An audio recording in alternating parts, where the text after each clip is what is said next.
Assalamualaikum warahmatullahi wabarakatuh.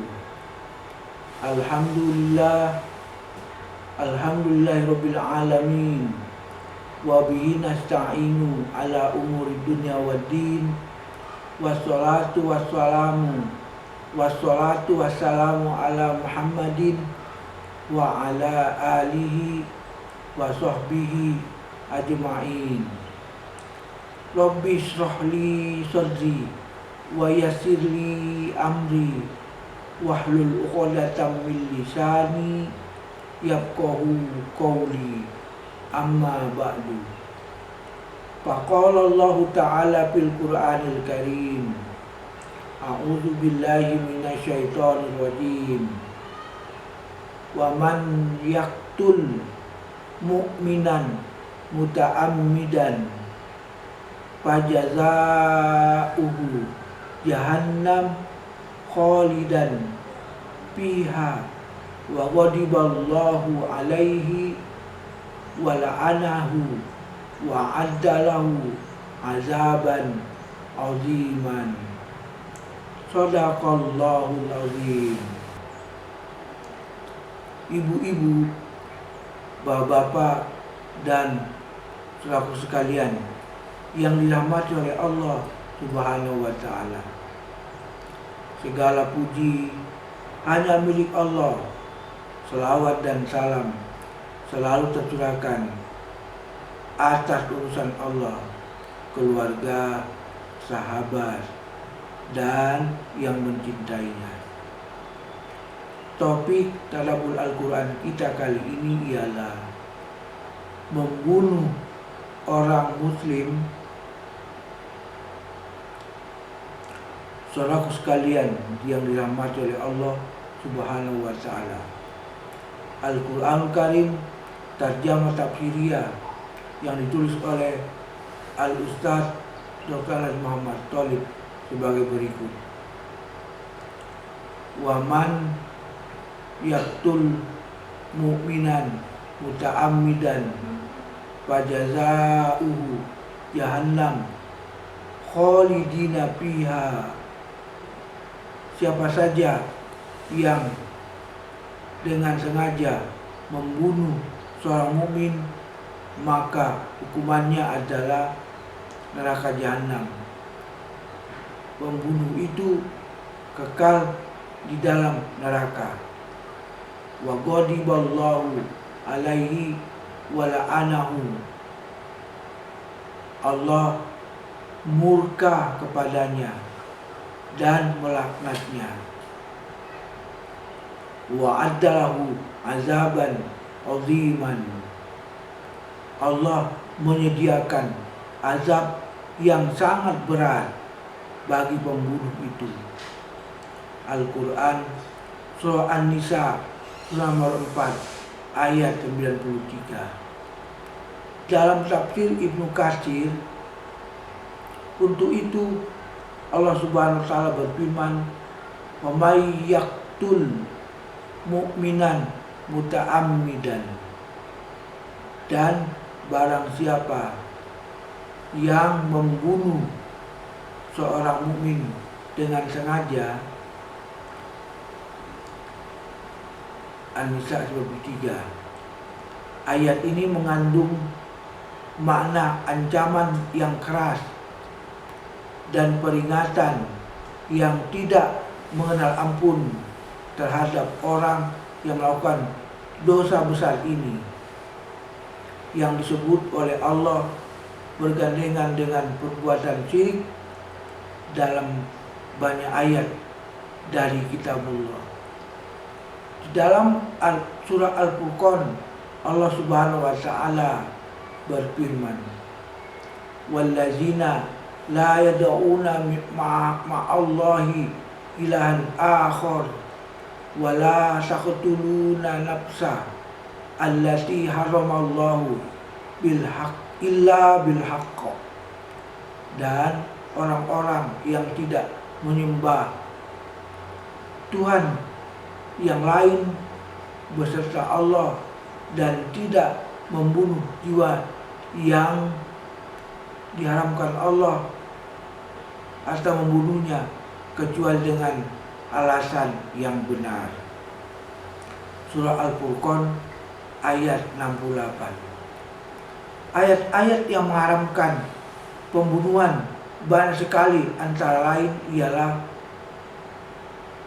lain sebuah hadis yang disebut di dalam kitab Shahihain melalui Ibnu Mas'ud bahwa Rasulullah SAW bersabda, "Awwala ma yuqda bainan nasi yaumal qiyamati biddamai." Mula-mula perkara yang disebutkan di antara manusia pada hari kiamat ialah mengenai masalah darah atau pembunuhan. Saudaraku sekalian yang dirahmati oleh Allah Subhanahu wa Ta'ala, Imam An-Nawawi menyatakan hadis ini menunjukkan pentingnya masalah darah atau pembunuhan, sehingga hal itu merupakan perkara yang diputuskan pertama kali di antara manusia pada hari kiamat. Hal ini disebabkan karena agungnya masalah ini dan besarnya bahayanya. Selain itu, menghilangkan nyawa mukmin lainnya tanpa sebab yang benar juga akan ditagih pertama di hari pembalasan.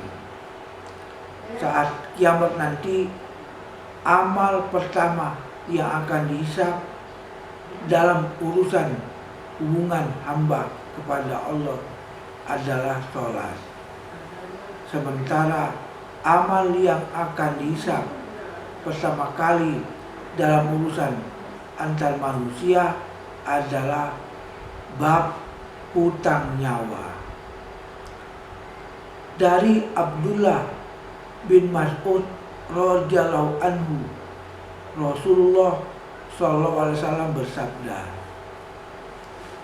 "Awwala ma yuhasabu bihil abdu as-shalah wa awwala ma yuqda bainan nasi biddamai."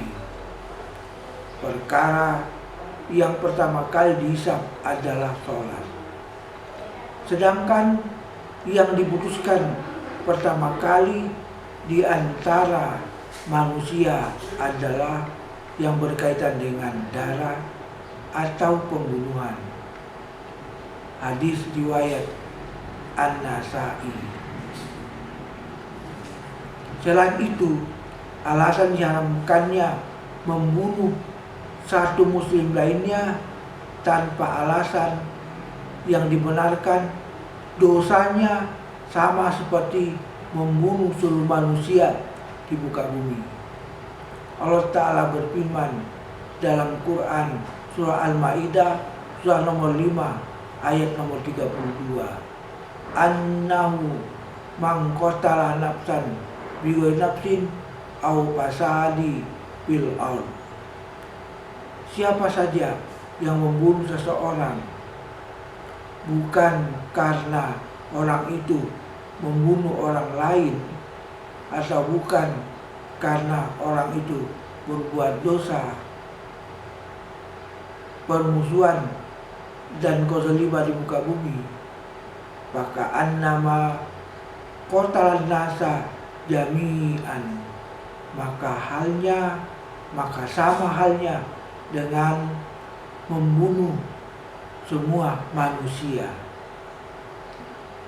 Dalam tafsir Ibnu Katsir, Sa'id Ibnu Jubair telah mengatakan, barang siapa yang menghalalkan darah seorang muslim, maka seakan-akan dia menghalalkan darah manusia seluruhnya. Dan barang siapa yang mengharamkan darah seorang muslim, maka seolah-olah dia mengharamkan darah manusia seluruhnya. Ini merupakan suatu pendapat, tetapi pendapat inilah yang terkuat.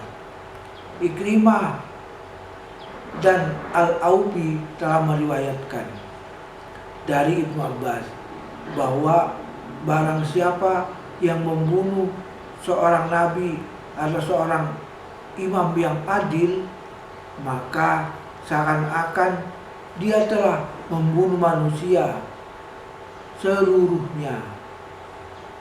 Dan barang siapa yang mendukung sepenuhnya seorang nabi atau seorang imam yang adil, maka seakan-akan dia memelihara kehidupan manusia seluruhnya. Demikianlah menurut apa yang diriwayatkan oleh Ibnu Jarir. Mujahid menurut riwayat lain yang bersumberkan darinya mengatakan, barang siapa yang membunuh seorang manusia bukan karena telah membunuh seseorang, maka seakan-akan dia telah membunuh manusia seluruhnya. Demikian itu karena barang siapa yang membunuh seseorang, maka baginya neraka, dan perihalnya sama seandainya dia membunuh manusia seluruhnya. Ibnu Jurayj telah meriwayatkan dari Al-A'raj dari Mujahid sehubungan dengan firman-Nya, "Maka annama qatalan nasa jami'an," maka sama halnya dengan membunuh seluruh manusia. Quran Surah Al-Maidah ayat nomor 32. Aku sekalian yang dirahmati oleh Allah Subhanahu wa Ta'ala, kesimpulan dalam Al-Quran kita hari ini ialah pada hari kiamat yang pertama kali dihisab adalah sholat. Sedangkan pertama kali dihisab antara manusia adalah masalah darah atau pembunuhan. Assalamualaikum warahmatullahi wabarakatuh.